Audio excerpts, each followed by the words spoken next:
Okay, ఇప్పుడు విపక్షాలతో right right చర్చించని right అంశం మనోజ్ గారు, దయాకర్ గారు, దయాకర్ గారు. కాదు, ఆ చర్చ చేయాలనే ఆసక్తి కూడా పోయింది. ఈ 40 నిమిషాల పాటు ఏం చర్చించిండ్రు, మీరు ప్రజలకు ఏం మెసేజ్ ఇస్తుండ్రు, నాకు ఇదేది ఎటు అర్థం కావట్లేదు.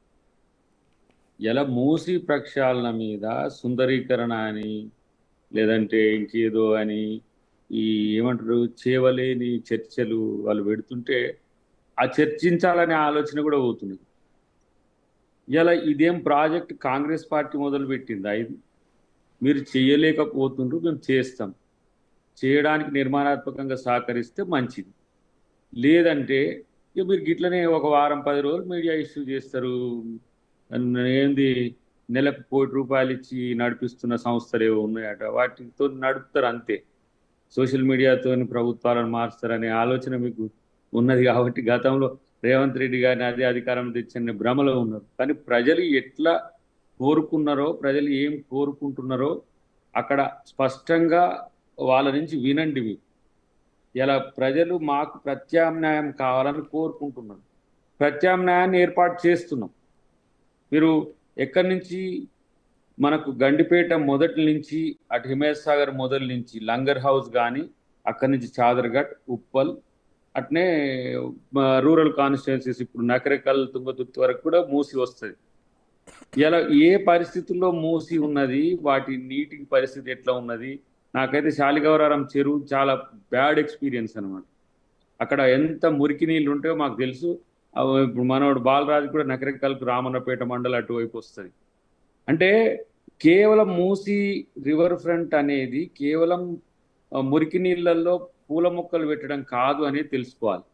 అక్కడ బతుకు జీవన చిత్రం ఉంది, వివిధ రకాల వృత్తులకు కల్పించే అవకాశం ఉంది. తర్వాత బోత్ సైడ్ ట్రాఫిక్స్ను మనం ఫ్రీ చేసేది ఉన్నది, రివర్ బేస్ ఉంది. ఇప్పుడు మీరు చూస్తున్న విజువల్స్లో మొత్తం మురికి నీరు ప్రవాహమే చూస్తున్నారు.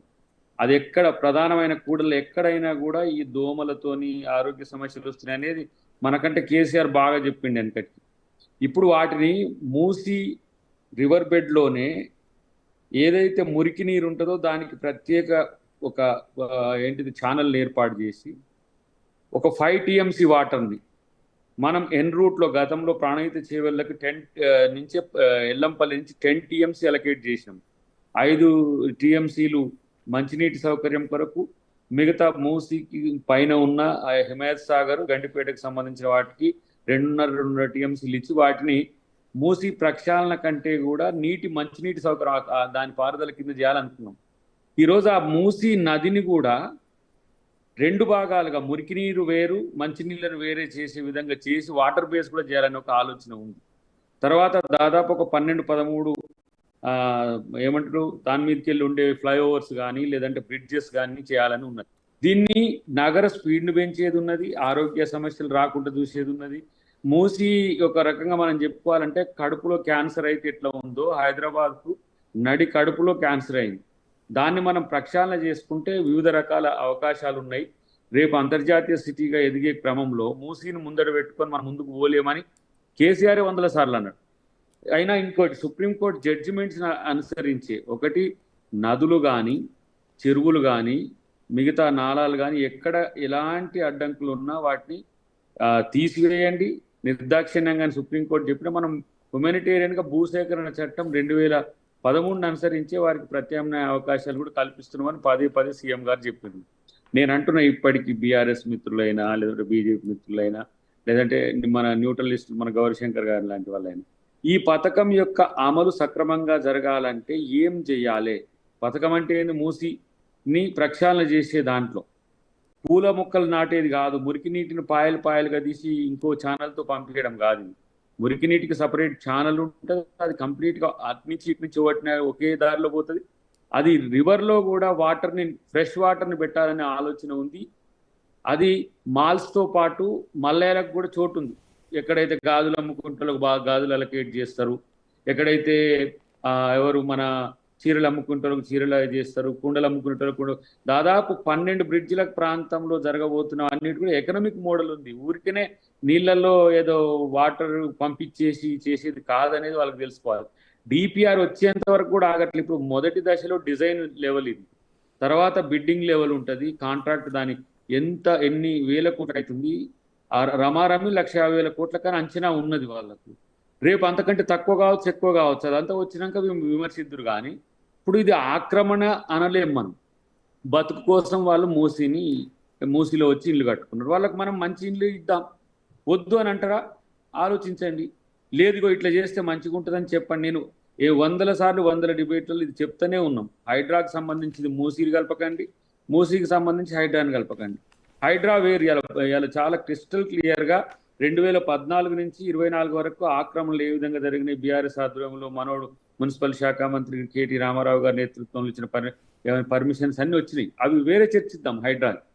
కానీ మూసీ అనేది ఒక విభిన్న తరహా ప్రాజెక్టు. దీన్ని సబర్మతితో పోల్చుకోవచ్చు, గంగాను పోల్చుకోవచ్చు.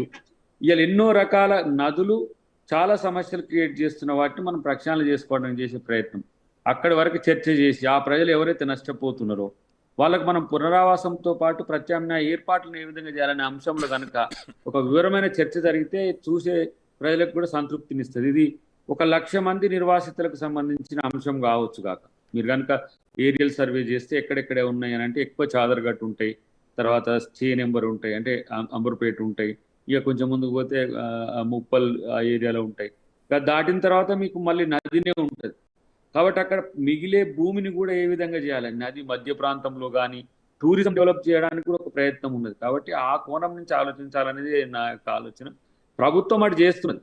ఇప్పుడు ఇలా బిగ్ టీ ఒక చర్చ పెట్టిన దాంట్లో నేను అంటున్నా, ప్రజలకు నష్టం కలుగుతున్న అంశాలు మీరు చెప్పండి. ఆ నష్టం కలిగే అంశాలను పరిష్కారానికి ప్రభుత్వం ఏం చేస్తే మంచిదనేది చెప్పండి.